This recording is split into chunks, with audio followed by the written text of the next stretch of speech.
you to this very special event tonight with a very special guest. Yes, John Taylor is with us tonight. Yay! And the man is sitting right next to me, looking gorgeous, as always, I can tell you. But tonight, it's not about the look, it's about the book, isn't it, John? I love that, I love that. It's not about the look, it's about the book. It's very exciting for me. I've never been in here before. I can't believe what everybody looks like. You're all so extraordinary. Although I look pretty extraordinary too, don't I? You do. Sitting back so louchely. I think I look like Shelley or Byron, Lord Byron, sitting so regally on my Union Jack chair. I'm very excited to be here, and I'm going to read you a couple of things from the book tonight, and we're also going to, do some, try and make some kind of conversation and question and answer sessions. But to celebrate this this night in Second Life, this night on the tiles, this night on the town that I'm having, I'm going to read the chapter from the book that is called Barbarella's. And it's about a very special night that Nick and I had out one night. Okay, Chrissy? Yeah, let's go, John. Let's go. Do it. We walk through the double doors. The music is louder inside, the smell of beer and cigarettes. Pay the entrance fee to the girl at the table, £1.30. We fumble to count out our money, mine land at a local supermarket. Nick's working weekends at his mother's toy shop.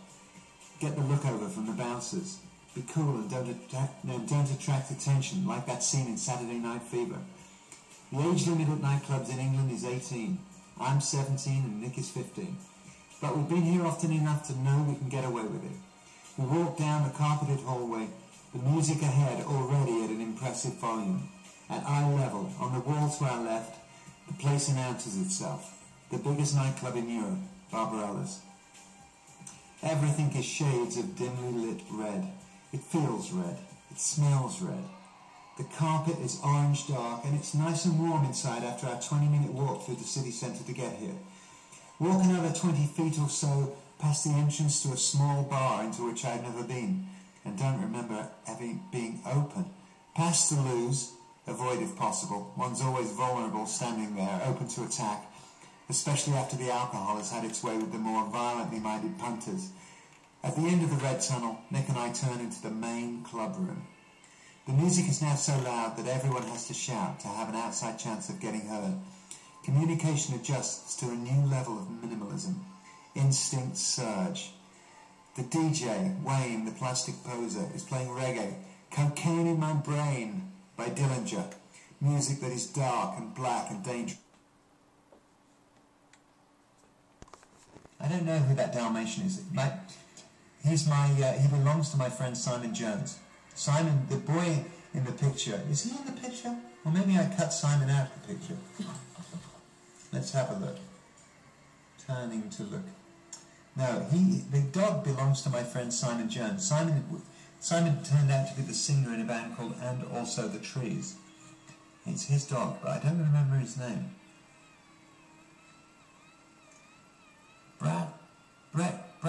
Brad asks, did we drink alcohol? No, not really. No, we were drinking Cokes. We didn't start drinking alcohol until later. You mentioned a diary. I don't really keep a diary, no. I was thinking about it, maybe next year, but I'm not very good at keeping up with diaries.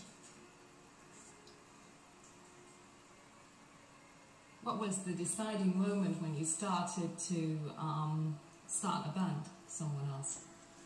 Well, I think it was seeing all those great bands when I was a teenager. Seeing my friends form bands in Birmingham. And knowing guys that were in bands. So it wasn't just about famous bands. It was about bands that I knew, and I knew how they did it. Bands like the Prefects and TVI.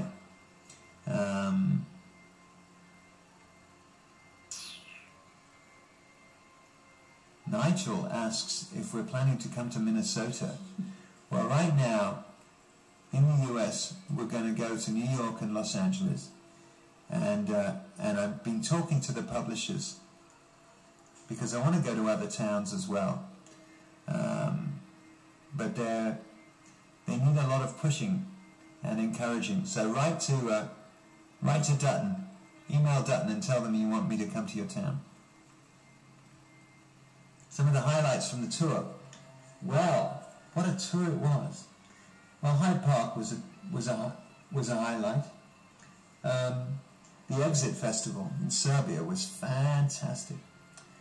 I think Coachella right at the beginning. We're going to be reading about that at the end. Coachella was definitely a high point. I mean, it was a tour of high points. You know, our tour manager Craig said it was the tour of hyperbole, because every day I would be saying that was the best show we've ever played in Rio or wherever we were. Okay, someone asked previously, now that you are on Second Life, does it mean Nick will tweet? No chance. No chance. No, and I mean, in all honesty, it works out really well. I'm recognizing a lot of names from Twitter, so I can see that a lot of you guys, you know, you do Second Life and Twitter. You know, I mean, it works out quite well. I think that you know, Nick has Second Life, and John and Simon are on Twitter, and Roger is on Facebook. I think it's a way that we get to cover, you know, a lot of area between us, a lot of ground. And it's all time consuming. You can't do everything, you know.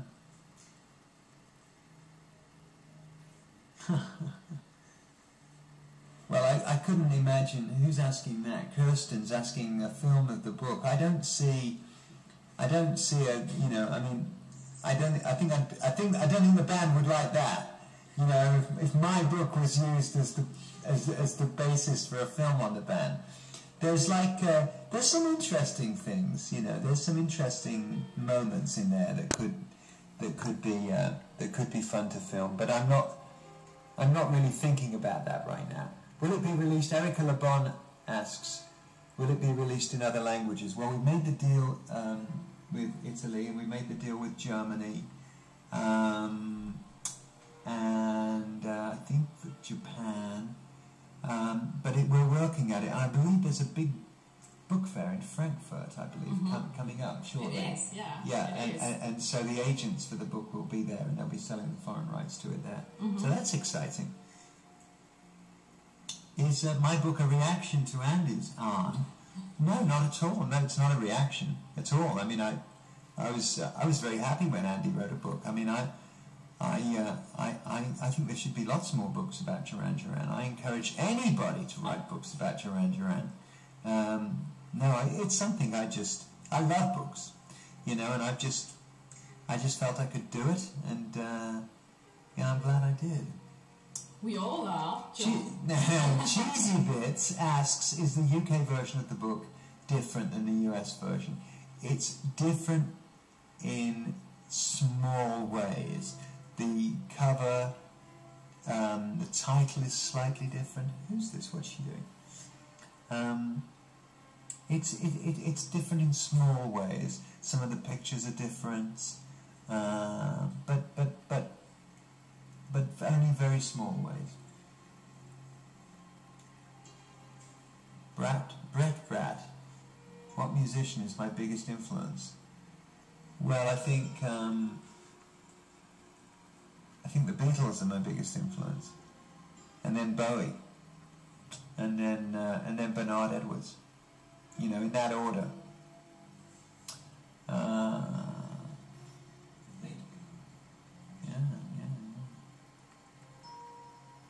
Ramona Lee. I love your name, by the way, Ramona Lee. I think it's a great name. And Ramona's pointing out that Cheesy Bits is getting noticed. Well, now you've been noticed too, Ramona. So that. We see everyone. We have the complete 4 islands on our screen, and everyone will be seen by John. Right. Be sure. How did I decide what to share in the book? Well, it was really, you know, this is what came out. These were the stories that came out, you know. And I was surprised, actually, by the time I'd finished the book and things would come up for me. And I'd think, oh, why didn't I write about that? But I just kind of went with the first things that made themselves aware. There were some things that didn't make the final cut. There were some chapters, situations that I wrote about that we decided to take out. If you could do a collaboration with anyone, who would it be? You know, that's funny because we always used to answer that question. We'd rack our brains and try to come up with like the coolest guy, whether it was Prince or Kanye or Bowie. But I'm not really into collaborations anymore. I really, just working with Simon and Nick, Roger and Dom is enough for me. I've really got and Mark, of course. I've got no desire to make music really with anybody other than that. Does that mean I'm lacking in imagination? I don't know. But well, these guys are just fabulous, aren't they? Yeah, that's all I need. The best in the world. It's all I need. The hardest part of putting the book, Mirella, well, it was a lot of work. It was a lot of work, and in between tours, when everybody else would go on holiday, I'd have to go and work on the book. I mean, it was definitely a lot of work. But I don't know the hardest thing really. I suppose putting it in print, you know, some of the old behaviours. You know, should we read something more? Should we do another reading? Yeah, we want to hear more. All right. Of course, we do. All right. Why don't we read something else? I read this in London. I don't know if any of you were at the London event, but it was amazing. I mean, you guys are amazing. You know, I can walk out on that stage anywhere really and feel confident knowing that some of you guys are going to be there. Anyway, we read this chapter 31, Legal Age, and this is the chapter that's been written about, that's been quoted by all the tabloids. One thing I discovered on tour in 1981 was that girls, in all languages, liked taking drugs with me. Even though I had a girlfriend back home, my horror of lonely hotel rooms meant I would go to any lengths to avoid sleeping in them alone. Coke, I was beginning to realise, was an effective insurance policy against that eventuality. I'd been a nerd at school. I wasn't a jock or an intellectual, and had never had a regular girlfriend as a teenager. Now I only had to wink in a girl's direction in a hotel lobby, backstage or at a record company party, and I have company until the morning. So what's the problem, you might ask? Well, the trouble is, and I didn't figure this out until I was almost 40, that there is something about an intimate encounter of that nature with someone you barely know that jars against the spirit. You want it, but it doesn't feel quite right. And when you start doing it night after night, week in, week out, your ideas about love and sex begin to get somewhat distorted. And jumping into bed like porn star Johnny is not as easy as you might imagine, especially with someone whose first name you're not even sure of. You feel awkward, or at least I did. Maybe it was some residue of Catholic guilt, plain old common decency. Hadn't Mother taught me something about this? The drugs and the alcohol served to take away all those doubts, plus any inhibitions or insecurities I or she might have. I didn't want to be lonely, and the drugs ensured I never was. I'm a pin-up on thousands of bedroom walls, but the fear of loneliness is turning me into a cokehead. Of absolute necessity for any touring musician is the itinerary. It usually comes as a gift from the tour manager on the last day of rehearsal. Depending on the length of the tour about to be undertaken, it could cover any length of time between 1 week and 2 months. Page 1 lists the principals, the inner circle and the crew who are going to get the show around the world. All the numbers to call, if in trouble, are listed there. The management, the agencies, the travel agents, the local promoters. Then follows a page-by-page account of the destinations. October 3rd, Chicago, Band Hotel, Ambassador East, Crew Hotel, Crown Hyatt, Venue, Park West, and so on and so on. I had not noticed right away that in the left-hand corner of each page of the US itinerary there was a number, usually 18, 21, or 20. It was months before I was let in on the secret. The numbers referred to the legal age for sexual intercourse in that particular state. The other necessity for the touring musician is the day sheet, usually slipped under the hotel room door while the occupant is still asleep. Regardless of the degree of befuddlement, the day sheet information was always quite clear. Today is October 3rd. It is Friday. You are in Chicago. Today is a show day. Soundcheck is at 4 p.m. You almost expected it to say, your name is John. That's fantastic. Thank you, John. So, but your winking still works, I can tell you. I'm melting here. Yeah. So, does that mean it made you be a more romantic person? Oh, I don't think so. No, not at all. I didn't need to be romantic. Okay. You know, it was. I'm a very lazy. You know, by the time I was 30, a lazy lover. Yeah, very lazy.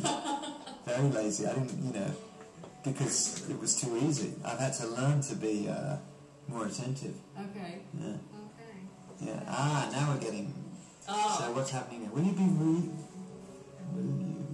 you like to come back to Budapest? Yes, of course. I'd love to come back to Budapest. Although I'm quite looking forward to a few months not going anywhere. Actually, you know, we've done so much travelling this year. I'm happy. Gee Baba, I'm happy you survived those years. Me too. 50 Shades of Grey with John Taylor.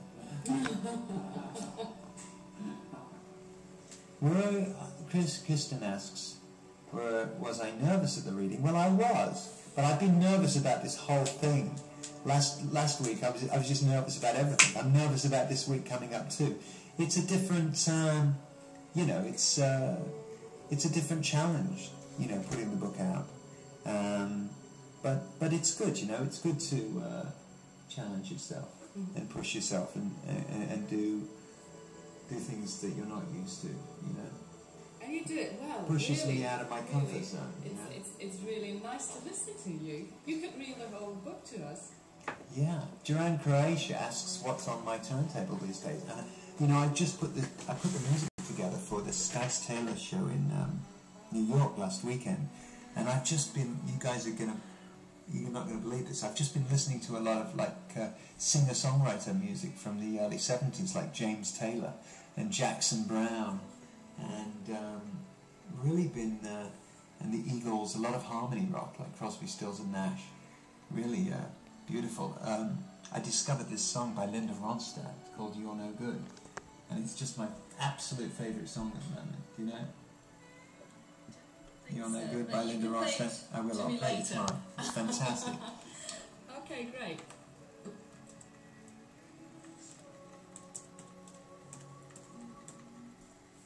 Is it hard to jump out of a rough tour right into the book tour? Super tart. Well, actually, no, it's quite good. I hope so. Tay asks that. Am I mellowing with age? I think so. I mean, I think you have to, or else you just look silly. But I'm still, you know, I'm still quite mad in many ways. Fabulous personality. Oh, thanks, Josh. Thanks, Josie. I'm doing my best. This is so easy. Really, do I like Greece? I love Greece. Are you kidding? I want to get... That's where I'd like to go for my vacation.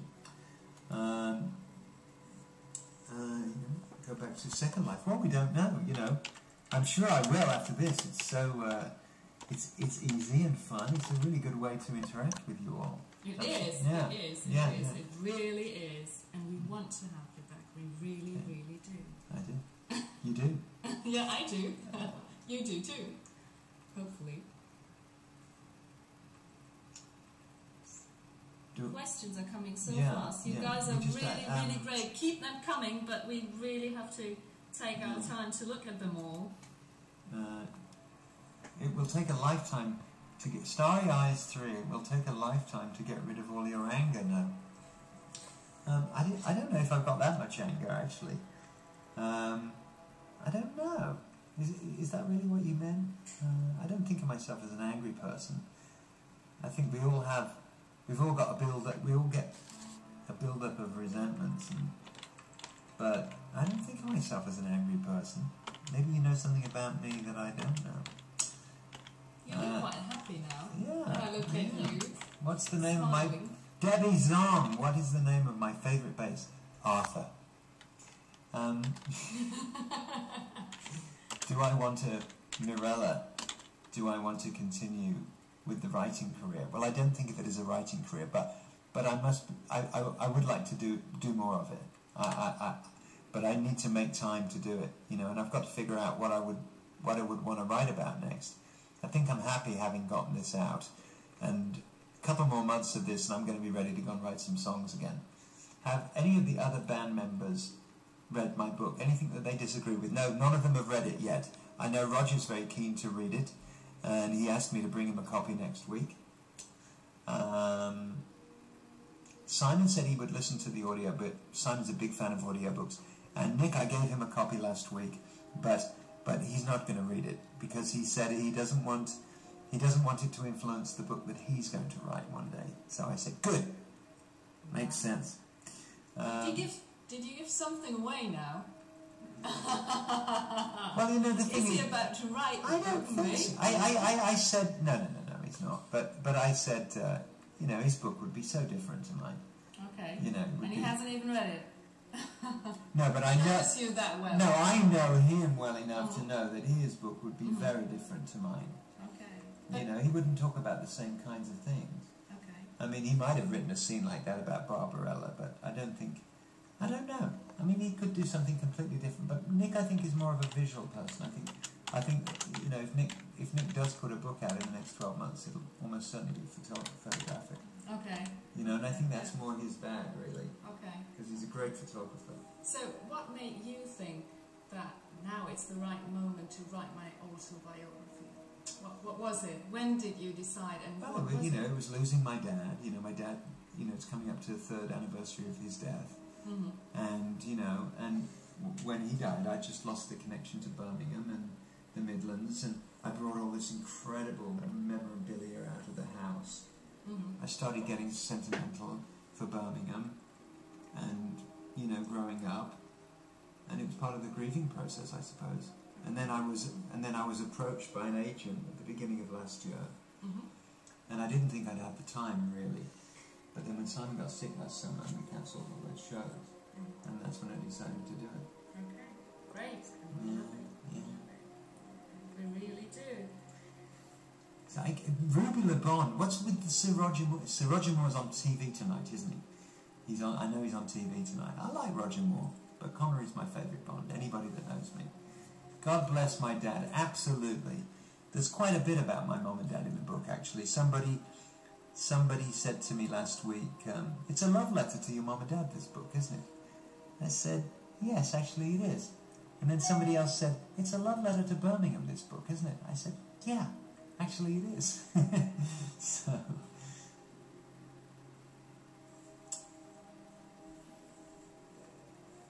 Who's your favourite James Bond? Oh, gosh. I can't believe that there's anybody out there that is interested, doesn't know who my favourite James Bond is. I feel like I've answered that question more than any other question.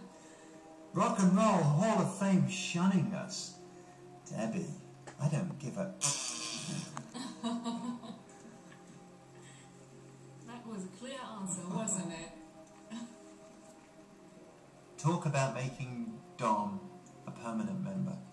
Well, he is a permanent member. He already is a permanent member. You know, unless he chooses to leave. You know, the thing is, he's not a founder member, and it's a very different. It's very difficult, you know, because Simon, Roger, Nick, and I have been through so much together, and we, you know, just it would be very difficult bringing anybody else in and making them equal partners. I don't think that's going to happen. I think Dom knows that. You can't wrap your head around me being nerdy and school cheesy bits, and you need to see some of the the pictures in the book. Actually, I've been working this afternoon on the iBook. There's going to be a version of the book available on iTunes for the iPad, and it's going to have a lot more photographs, and so there's even more photographs of me as a nerd in the iBook. I'm even nerdier. You know. Here, you found a moment. Tell us how you really feel. Okay. How are you feeling right now? No, I think she says LOL. She's joking. Okay. Do you think the music biz is changing for the good or bad? It's hard to say, you know. I don't know. I don't know. I mean, because I don't know what it would be like to be, 19 and be starting a band. I don't know what the music business would be like. Because we just compare it to what it was like in the 1980s and 70s. And it doesn't seem, it's just different. It's just different. It's all about perception. Yeah, Mirella, you keep asking about releasing the book in non-English speaking countries. Absolutely, I did say that earlier. I'd love the book to be released in as many countries as possible. I want as many people as possible to read this book. So, I'd love it to be translated into as many different languages. And, I'm sure throughout next year, if there's a good response to the book in America and Europe, then, the book will get translated and released. How do we come up with material to write about? Carnada. Oh yeah, hi. Boys like girls. Yeah, I was hanging with those guys in Memphis a couple of weeks ago. Well, there's always things to write about, I mean, I think it's kind of easy, actually. I think whether the lyric is any good or not, I mean, that's another question. I think getting a good lyric together is really difficult. But the subject matter, I think is relatively easy. If not London, where would I like to live? Well, I really like where I live now, actually. I love living in Los Angeles. And I love, being in the English countryside. I love New York. I could go back to New York, maybe. I like Berlin. I could spend time there. Someone just asked, what's the final message of your book? There is no final message, I don't think. I don't think so. I think it's just an expression of the journey so far. And perhaps it shows a side of the journey that you would not have expected.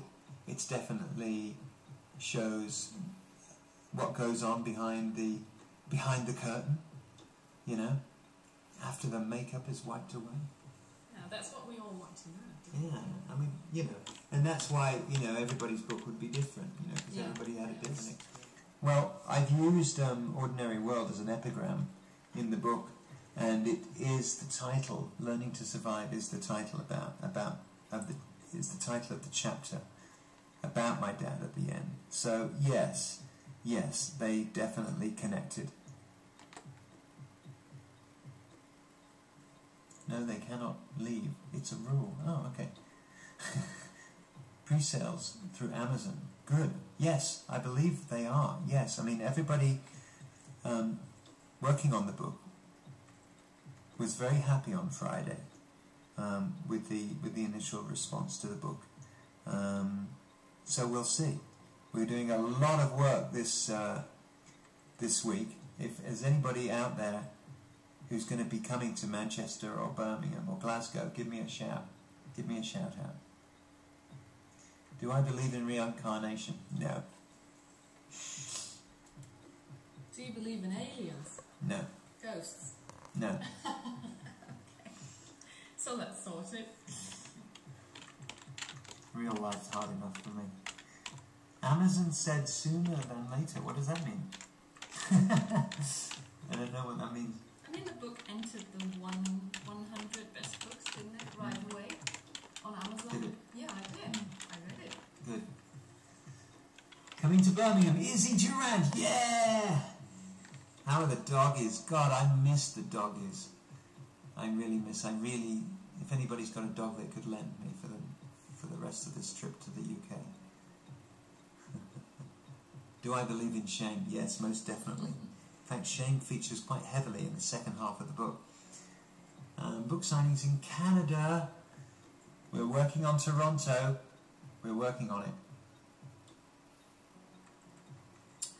I think Breen asked before, any idea what the sound will be like on the new album? No idea at all. You never know. I mean, it's not going to be jazz.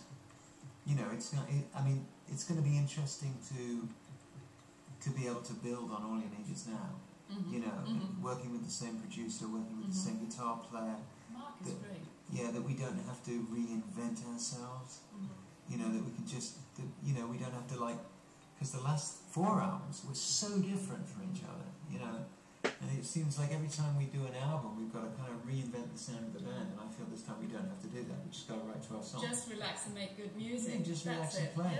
Yeah, exactly. I think everybody's going to be really... really... to hear. Yeah. You guys played about Hidden Sun. That's by me to get into the elevator.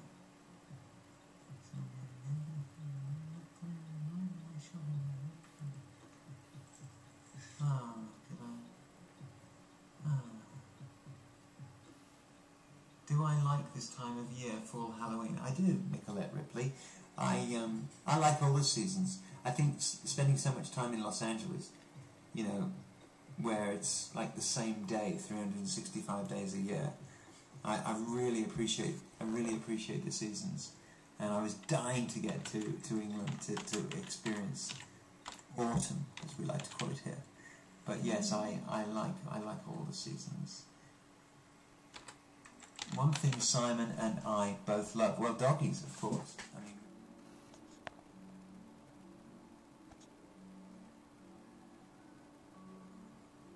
hello, Johnny. We fancy seeing you in here of all places. We're all so excited that you've decided to visit us. We're going to tweet. Well, everybody else is going to tweet. I'm not. Not yet, anyway, but you never know. Stranger things have happened. Now, since you're here to tell everyone about your book, I have one question for you. And that is, what is the one thing that you thought about putting in your book but decided to take out at the last minute? I'm sure it was something. And here in Second Life, we would all love to know. So pray do tell.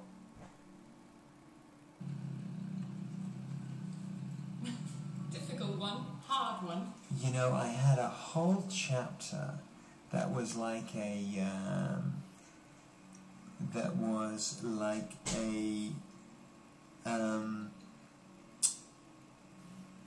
had a lot more drug experiences in there that I took out. I'm trying to think what else I took out.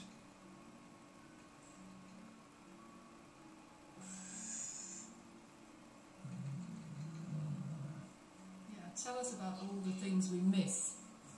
Well, no, it was just, it just felt too negative. Okay. You know, I kind of like, it was just too, there was like some, I remember when, actually working on the second Power Station album, and getting really stoned, and having a really strange scene with Bernard and Robert, and I took that out.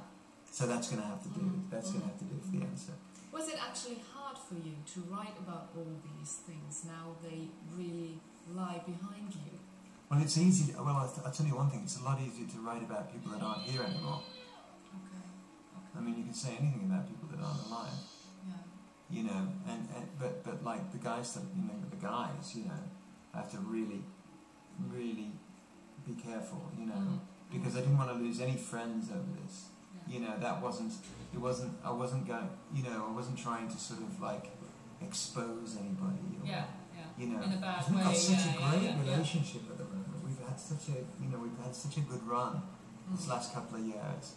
You know, and everybody was talking about Keith Richards' book and how it had upset his relationship because he'd been so mean and sort of spiteful. Was he really? I towards haven't me. read it.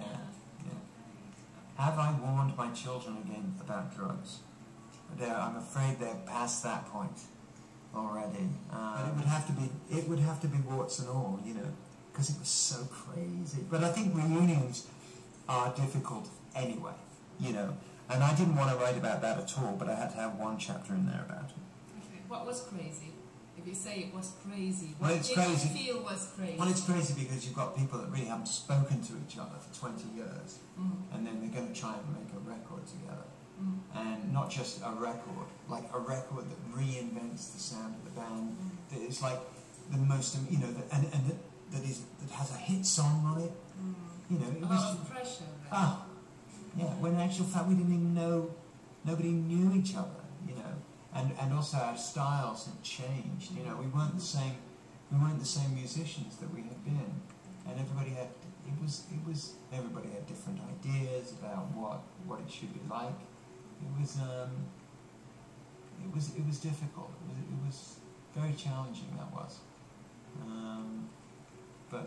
Yeah, I mean, I think it's got to be difficult. I mean, you could write a book about lots of different reunions. You know, you could do like 12 reunions. You know, write about the Police's reunion. You know, like the Allman Brothers reunion. You know, Queen's reunion. Oh no, they can't do it. But no, you know, we are happy about the Duran Duran reunion.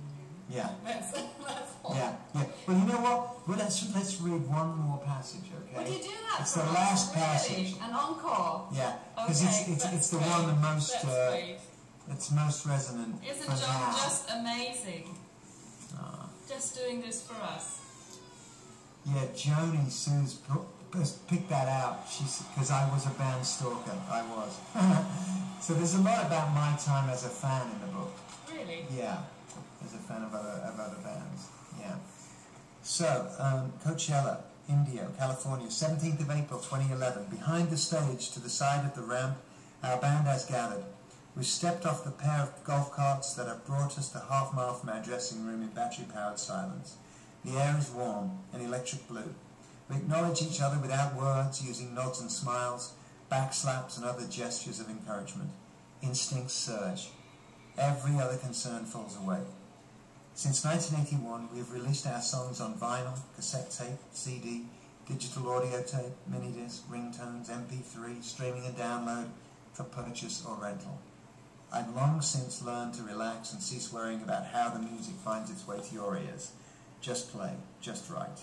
As long as I keep those calluses on my fingertips hard and maintain an enthusiasm for making music, I'll be happy most of the time. The addictions are still there, and keeping them at bay requires work, therapy, physical exercise, journaling, and meeting up with other addicts in recovery many times each week. It's a big commitment and not to be taken lightly. Red Carpet Massacre was hard. We had massive problems getting the news out that we had a new album.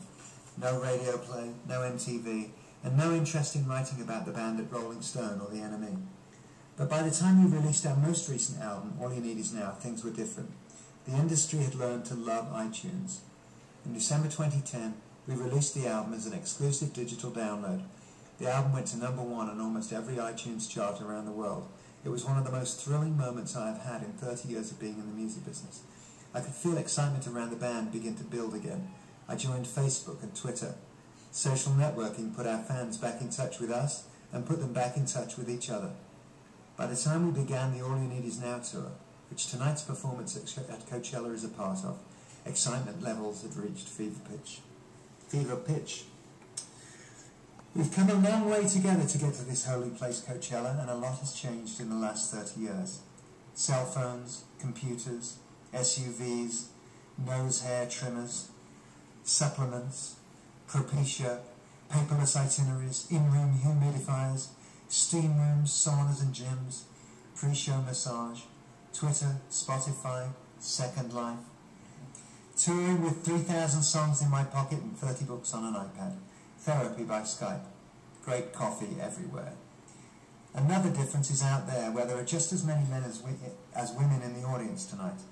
At day's end, my job is to be a catalyst for connectivity, to help bring people closer together, men and women, girls and boys. That's what the music has done for me. What hasn't changed are the notes that run up and down the neck of the bass, and the feeling that hits you when one note rubs against another in a way that sets the hair up on the back of your neck, and the sound of the crowd, and the feeling of adrenaline that charges through my body when I hear it, holding that 4-string machine gun on stage, less than 6 feet away from you. Simon is running through his vocal warm-ups, which we so often rib him about. Nick has a plastic cup in his left hand and is taking sips from it, now reaching his right hand upward to flash a snapshot on his camera. We all fiddle with our in-ear monitors, trying the volume, listening for interference. A photographer from Spin magazine wants to take a picture. We assemble reluctantly, everyone just wanting to get on with the show. It's an outdoor festival, so tour manager Craig will not get to give his usual cue to take the house lights down. Tonight, that is one of God's jobs. And what a job of it he's doing. A glittering bauble of sunlight fights to stay above the horizon. A full moon appears. A late-coming VIP that takes a seat above the lighting gantry at 11 o'clock high. Nature presents for us a better light show than any human could ever have created. A perfect breeze causes my Buddha scarf to flutter. All the signs are good. We walk together up the ramp. The stage is set, the electronics are primed, the audience ready. Nick walks on first, in a black net snood borrowed from Lady Gaga. He walks across the stage and onto his riser, puts down his camera and touches the Andromeda synthesizer, from which issues forth a sample of the exact sound he used to begin our first single, Planet Earth, written and recorded over 30 years ago. My heart is pounding. There is no better time than this, when I am about to take the stage and the future belongs to me. This is what the moment feels like as I walk out onto the stage one more time. Roger's drums kick in, an 8-bar count, and I'm in with him, the galloping groove that started it all for me. 30,000 California kids, eyes and teeth smiling, cameras and cell phones popping, a million tiny seductions all at once, and the music never sounded better. That's wonderful. That's wonderful, John. Thank you so much. Thank you. Thank you so Thank you. much for... Thanks for having me. That was fantastic. Really? Yeah, it was so much fun. What do you think now? Well, the energy is just so, It is so great. vibrant, isn't Yeah. It is alive. We are alive. Second Life is alive, and the DDU is very much alive. And it's great having this. It's great having this visual. I mean, I love getting on. I love getting on my tweet deck and doing, and having like tweet binges with everybody. But this has this fantastic visual aspect to it as well. Exactly. So thank you so much, everybody, for being here and making me welcome. Thank you very much, John, and I hope we can do it again. Yeah. And thank you all for coming. Thank you, everybody. See you soon. Bye. Bye.